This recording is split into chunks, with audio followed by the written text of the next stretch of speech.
Bonjour, donc aujourd'hui nous sommes sur le barrage de la Chaise, donc dans la périphérie de Rennes, barrage qui est une retenue d'eau qui alimente la ville de Rennes. Nous allons essayer de faire une pêche au carnassier en espérant que ça marche. Donc comme vous pouvez le voir, ce matin là, il fait pas chaud et il y a du brouillard. Donc on va préparer nos petites affaires. Je vais vous montrer quelques montages. Donc dans ce barrage, en termes de carnassier, il y a brochet, perche et cendre. Alors je vais faire des montages qui vont me permettre d'essayer de prendre ou les uns ou les autres. Donc je vais mettre 3 cannes au vif.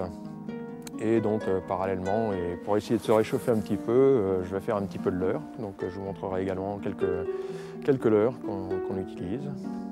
Donc là, nous allons faire un montage assez classique, montage au flotteur pour pêcher le brochet a priori. Donc avec un flotteur, un plomb, une crinelle, un émerillon. Donc là sur le fil, j'ai mis un petit arrêt de flotteur au préalable. Donc là, je ne sais pas si on le voit bien, mais enfin, il y a un petit arrêt de flotteur qui permettra de régler le fond ensuite. On met donc le plomb. Voilà, une olive qui va permettre de lester le flotteur. Donc là, ensuite, on vient mettre un émerillon qui va nous permettre de raccorder ensuite le bas de ligne. Donc l'émerillon, là toujours, on va faire un nœud palomar.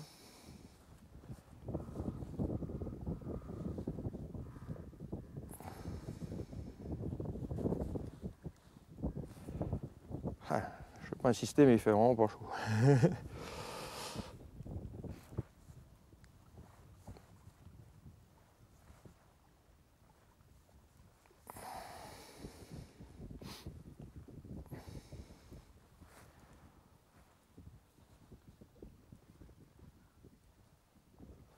Voilà. On humidifie un petit peu, toujours, pour que le nylon glisse bien. Et voilà. Coupe l'excédent de fil. Donc là, je vais donc raccorder cette fameuse crinelle terminée par son hameçon sur la grappe de l'émerillon, comme ceci. Et voilà, donc là, le montage est prêt.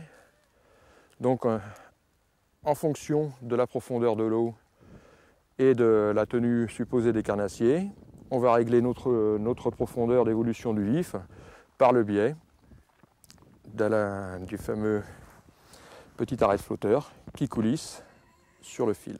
Voilà. Donc là, moi, je mets en plus du fil fluo qui permet éventuellement de mieux visualiser l'emplacement des lignes. Donc voilà, alors maintenant, on va mettre un petit vif. Je ramasse toujours mes petits bouts de fil excédentés, ça ne sert à rien de les laisser traîner. Voilà.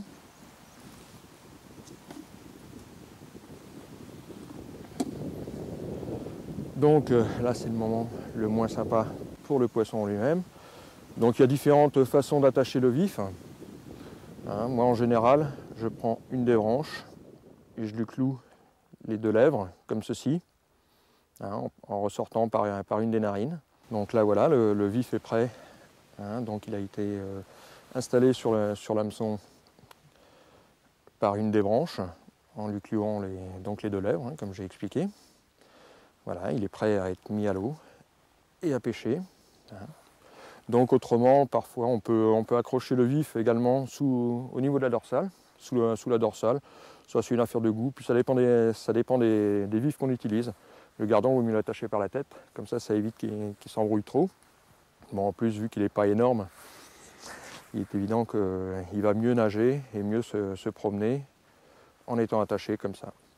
En plus, comme le brochet, là ça permet avec ce système, comme le brochet, s'il y a un brochet qui mord, comme le brochet engamme la plupart du temps les vifs par la tête, ça va permettre donc de ferrer rapidement pour ne pas blesser exagérément le carnassier.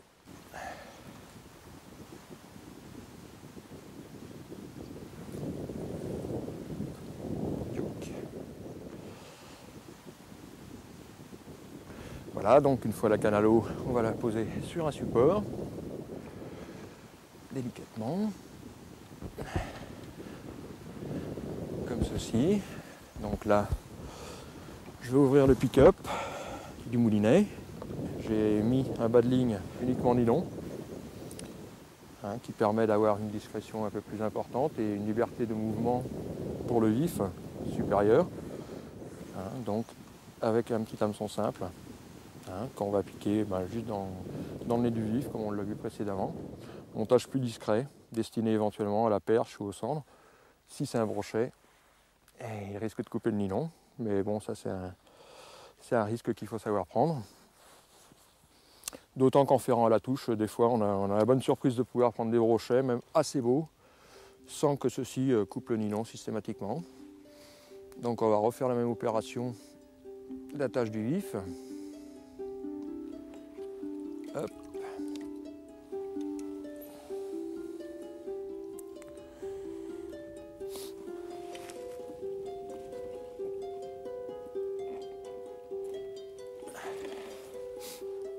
Donc là, on refait la même chose, toujours au niveau des lèvres. Voilà. Et donc, on va aller mettre la ligne pas très loin de l'autre.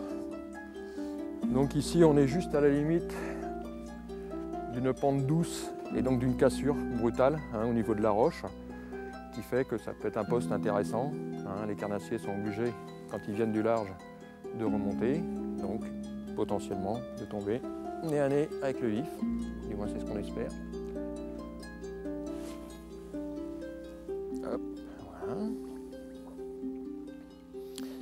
Alors même opération que tout à l'heure, on va poser la canne sur son support.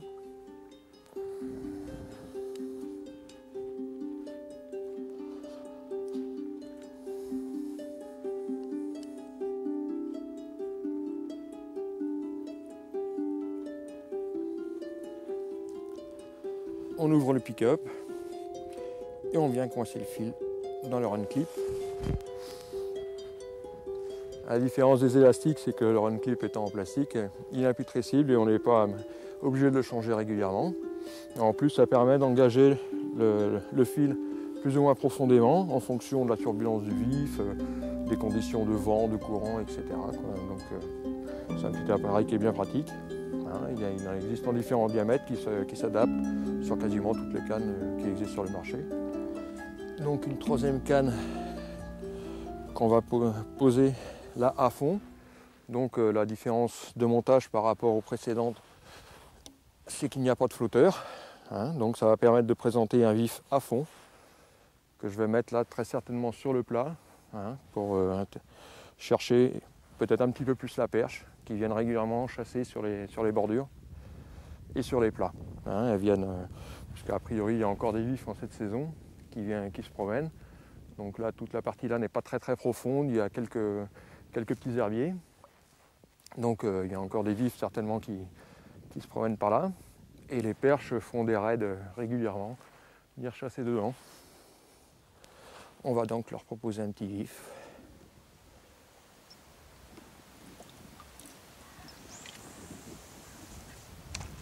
Donc toujours un hameçon simple sur ce montage, ça suffit amplement.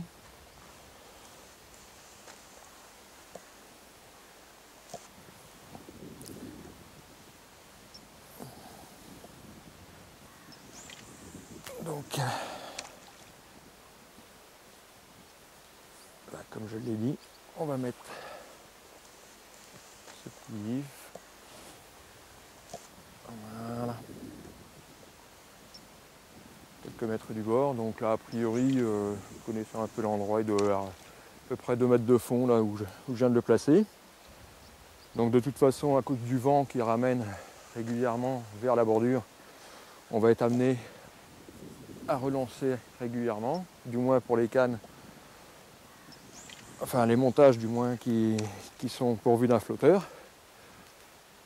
La ligne à fond là, normalement elle ne devrait pas trop bouger, du moins si elle bouge ça va être bon signe, ça veut dire qu'il carnassier qui a un prénom de vif. Comme vous pouvez le voir sur les images, il y a des pierres un peu partout. Donc pour éviter de perdre les montages bêtement dans les pierres, parce que les vifs, eux, vont chercher à se camoufler forcément.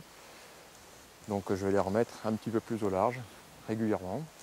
Hein, ce qui va permettre en plus de prospecter une zone un peu plus large et peut-être d'augmenter les chances de prise. Hein. On en profitera de temps en temps pour changer un petit peu le fond aussi. Ça peut permettre de chercher à différentes hauteurs d'eau.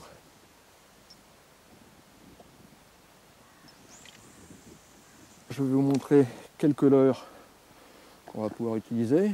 Donc là j'ai ramené quelques-uns de chez moi là, dans une boîte. Donc ce sont des leurres souples, en espèce de plastique. Donc comme ceci, il y a différentes formes, différentes couleurs qui existent. Hein.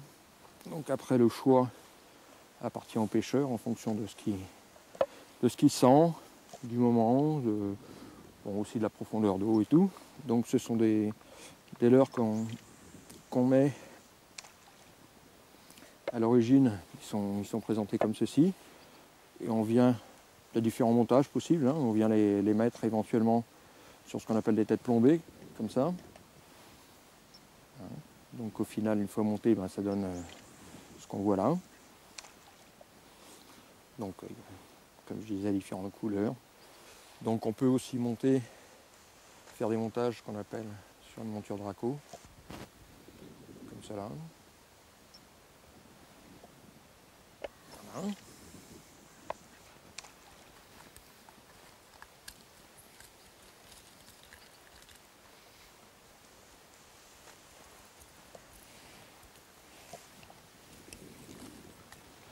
Donc voilà, quelques leurres comme ça. Il en existe une gamme assez infinie aussi. Hein. Alors donc la plupart sont munis de bavettes qui obligent le poisson à nager plus ou moins profondément en fonction justement de la taille de la dite bavette. Donc sur des petites bavettes comme ça, c'est un leurre qui va nager assez peu profond, de l'ordre d'un mètre, entre 1 mètre et 1,50 m maximum. Donc là, on a une bavette intermédiaire qui va obliger le leurre à plonger entre 1,50 m et 2 mètres. Donc là, il y a une grande bavette qui va obliger le leurre à descendre plus profondément, de l'ordre de 2,50 m à peu près, jusqu'à peut-être pas loin de 3 mètres. Donc ça c'est intermédiaire. Alors après, il y a des coloris différents qui sont plus ou moins figuratifs. Là par exemple, ça imite une truitelle, ça imite une perche. Donc il y en a d'autres autrement qui n'ont pas une couleur précise, mais qui ont des reflets sur le côté, donc qui vont inciter le carnassier à mordre, plus ou moins. Et donc il y a quelques leurres aussi qui n'ont pas de bavette, eux, qui ont un poids spécifique, qui coule. Ceux-là, on les utilise un peu plus comme on ferait avec un mormagnier, un vrai petit poisson mormagnier. Ces poissons nageurs sont munis d'une bavette, donc qui oblige le leurre à descendre à une profondeur, comme on l'a vu tout à l'heure en explication, mais qui en plus a la particularité d'obliger le leurre à nager comme ça. Ça déséquilibre légèrement sa nage, hein, et ça lui fait faire un mouvement de godille, comme on va pouvoir le voir tout de suite. Donc voilà. Alors là, voilà, donc à la récupération, voilà. Il se met à nager légèrement. Voilà, petit mouvement de landine, de godille. Donc ça suggère un poisson qui est en train de nager. Hein. Alors en plus sur ce modèle là que je viens de mettre arbitrairement, donc il y a les fameuses billes bruiteuses qui viennent en complément, hein, qui en s'entrechoquant provoquent un bruit qui parfois a tendance à exciter les carnassiers. Et bien c'est parti, on va essayer de pêcher un petit peu. Ça réchauffe pas, hein.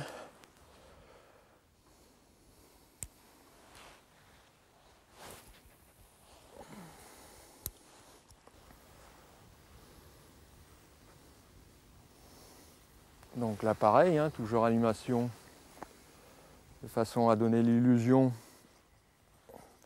qu'il y a un poisson, un petit poissonnet qui se promène mais qui est un peu blessé. Ça, faut toujours pour le carnassier donner l'impression que c'est une proie facile, tout leurre qu'on utilise.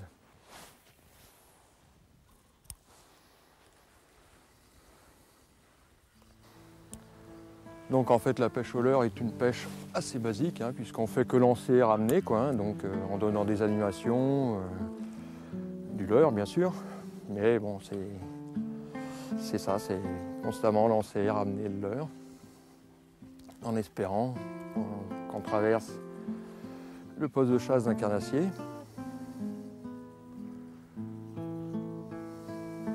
Et là ils n'ont pas l'air bien nerveux aujourd'hui, hein.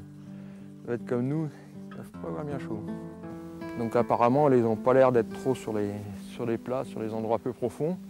Donc on va les prospecter peut-être un peu plus vers ce coin-là là, qui présente des cassures beaucoup plus profondes, avec des marches au niveau des pierres, là, comme on peut deviner déjà sur ce qu'on voit à l'extérieur. Hein, et ça se continue sous l'eau comme ça. Donc on va aller voir s'il y a quelques poissons de planqués par là. Là c'est un petit peu hard. Donc là le poste est radicalement différent, quoique très près de l'autre. Parce qu'en définitive ici, il y a une grande profondeur. Au milieu là on doit avoir au moins 15-20 mètres, peut-être, hein, avec donc des marches de pierres qui descendent comme ça, donc qui offrent des postes. Donc malgré les grandes profondeurs, là, on peut toucher du cendre ou de la perche, hein, qui descendent parfois très profond dans ces lacs de barrage, là. Les brochets, quant à eux, se tiennent généralement dans des profondeurs moindres, même si en plein hiver il fait froid, quand ils descendent à 10-12 mètres de profondeur, c'est pas mal, alors que le cendre ou la perche, eux, peuvent descendre jusqu'à une trentaine de mètres, hein, surtout si l'eau est suffisamment oxygénée, ça les gêne absolument pas, quoi.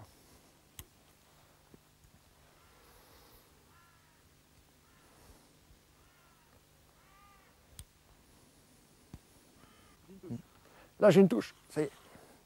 Là il y a un poisson. Je ne sais pas ce que c'est. Comme j'étais assez profond, peut-être une perche ou un cendre.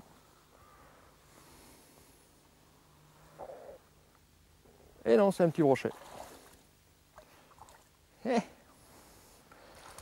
Un petit bec.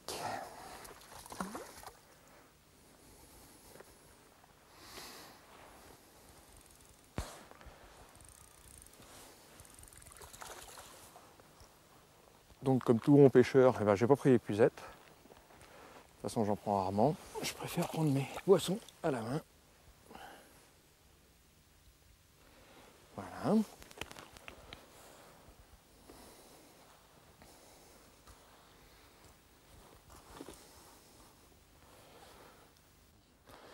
Voilà, on va le décrocher délicatement, comme ceci. Hop là, reste la pépère. Et on va le remettre à l'eau. Joli petit brochet. Bon, il est loin de faire la maille, mais c'est bien sympa quand même. C'est un poisson qui est magnifique. Voilà, on va pas le laisser trop longtemps hors de l'eau. On va le remettre. Et voilà. On viendra te rechercher quand tu feras quelques kilos de plus.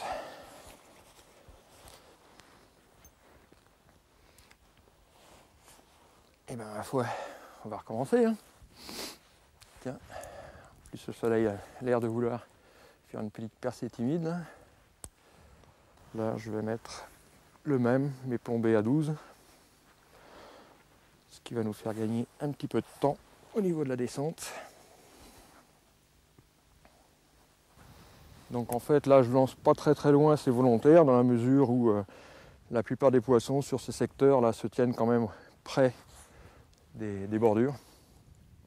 Donc dans les cassures, comme j'expliquais, ou à proximité du moins. Là, en venant l'été, il m'arrivait de voir des bancs de perches passer. Elles passent toujours très très près des bords. Hein. Hop. Bon, alors après avoir donné quelques petits coups de leurre, on va quand même aller voir les autres cannes. C'est jamais. On y va. Ça fait du bien un petit rayon de soleil. Hein. On désespérait.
Bon, un peu, ça deviendrait presque estival.